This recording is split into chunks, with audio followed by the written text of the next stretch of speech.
Dungeons and Dragons, Pathfinder, Star Wars, Star Trek, Warhammer 40k, the Discworld. You pick the setting, but regardless of your pick, we always have the same idea when it comes to Dungeons and Oubliettes, with slight variations. An idea, of course, heavily influenced by our modern times and concepts. But where do they stem from? What was their original form and purpose? How did we get from medieval prisons to the modern form of what we understand as being a dungeon, that of a maze-like place that contains some ancient force of evil? Moreover, is it important for you to know the difference between a dungeon and an oubliette, and them both, as opposed to a prison? Honestly, I believe it helps tremendously if you do, so I invite you to stick around, have a cup of something tasty, and hold on to your socks, as I will give you a very short and sweet rundown of what you need to know to take your world building to the next level.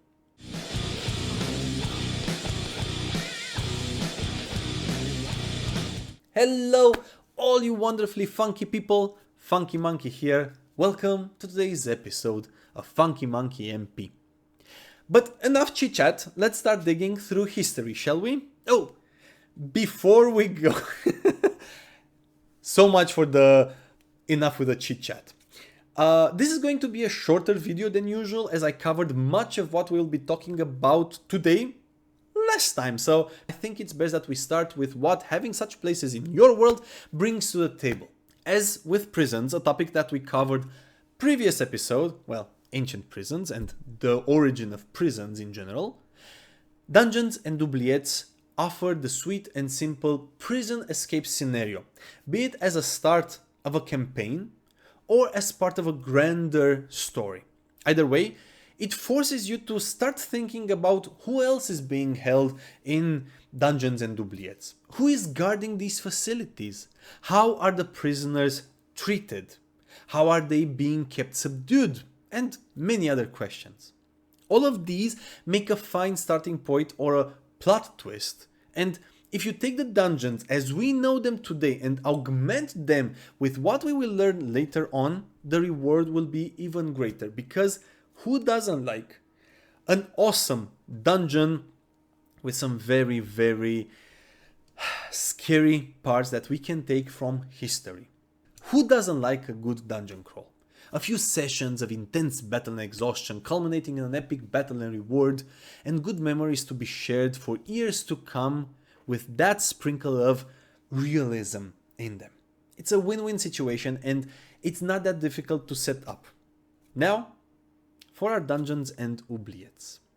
What are Dungeons and Oubliettes, I hear you asking? Well, according to Merriam-Webster Dictionary, a dungeon is a dark, usually underground prison or vault, while an oubliette is a dungeon with an opening at the top. So, by extrapolation, an oubliette is a prison or a vault with only an opening at the top. Now, what are the origins of Dungeons and Oubliettes? Well, as you might imagine, throughout history, people who were found guilty or were at least suspected of committing a crime had to be held somewhere while awaiting trial, release, or punishment and or execution in some cases. While in ancient times imprisonment was not really a punishment, at least not in the long run, not as we see it today, in medieval times and moving forward, things were a little different. There were moments when you didn't want to execute someone immediately, so you held them for longer periods of time, be it for ransom or just to prove a point. The word dungeon comes from the French donjon and meant keep, as in the main tower of a castle, and was first recorded in the 14th century. In academia, dungeon is still the word used when referring to the keep of a castle, while in common understanding it evolved to become a cellar or even an oubliette. In French, donjon is still the word for keep, while in English, dungeon is translated to oubliette in French. By the way, in French, Dungeons and Dragons is translated as Donjons et Dragons. Oubliette, on the other hand, means to forget in French. In essence, prisoners were incarcerated somewhere the world would forget about them. This is a room in a basement that is only accessible through a hole in a very, very high ceiling. But initially, oubliettes were water cisterns, bottle-shaped chambers with a narrow neck and an opening at the top.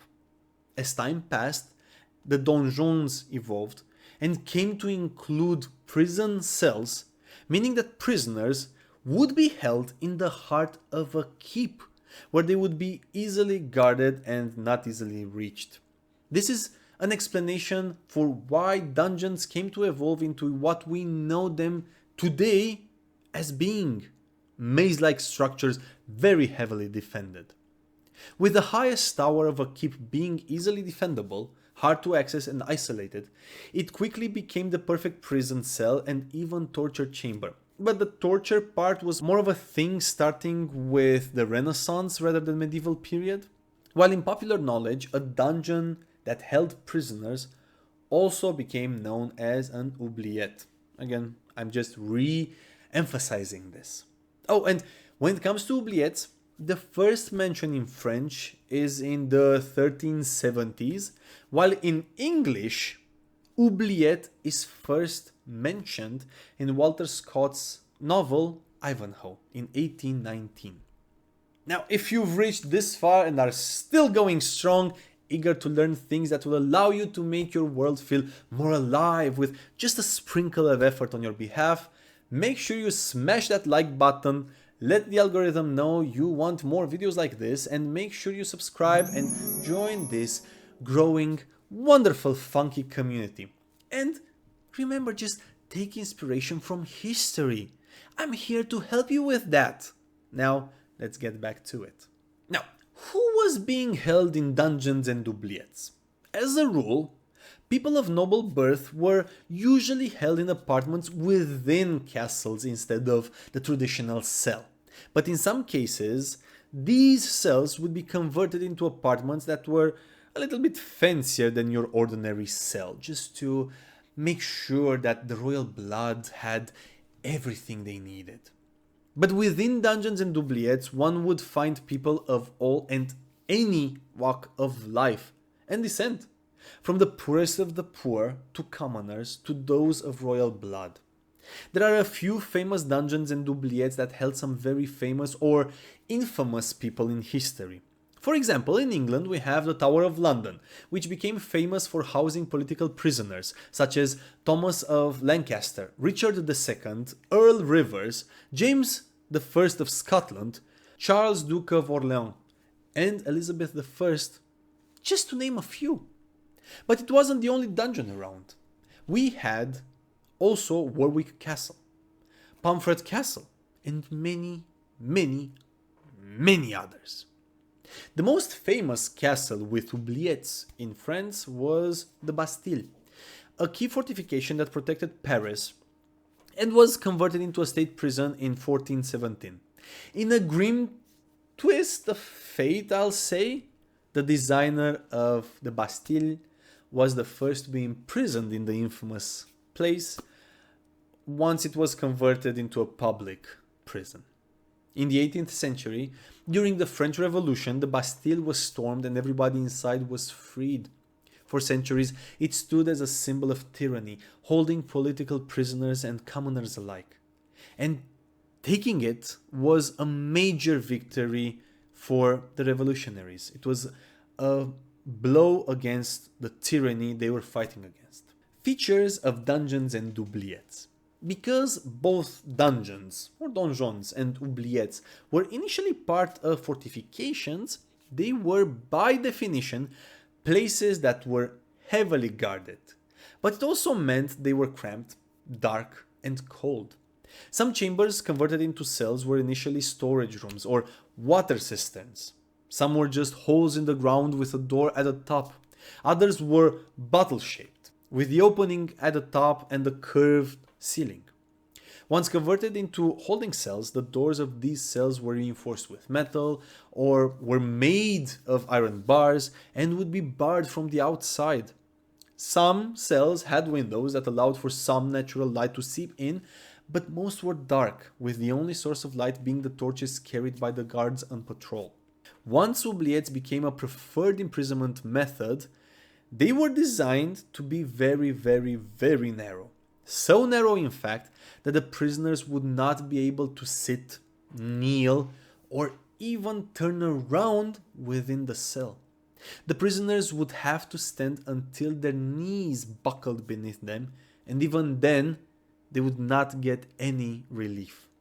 This had a profound impact on the psyche of the prisoners, as you might imagine. And it didn't matter if they were guilty or not guilty. Until the ordeal was done, they were all treated the same. During the Renaissance, some of these dungeons and oubliettes also received some torture implements and also featured the classic chain on the wall for the comfort of the prisoners. The evolution of Dungeons and Oubliettes. The image we have of Dungeons and Oubliettes started forming in the 19th century, so fairly recently.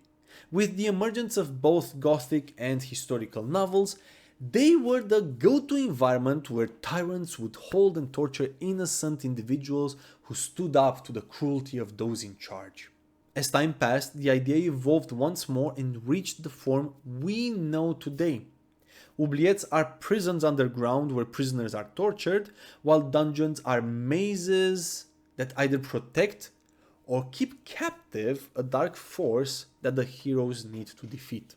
The best example is yet again in Dungeons and Dragons, where dungeons do not mean prisons, but a dangerous labyrinthine structure that can be explored and cleared, holding treasures and dangers alike. Now, how do we use what we learned today in our world building?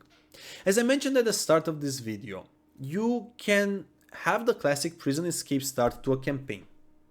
But the good part is that now, with what you just learned, you can make your dungeons really dark and really frightening.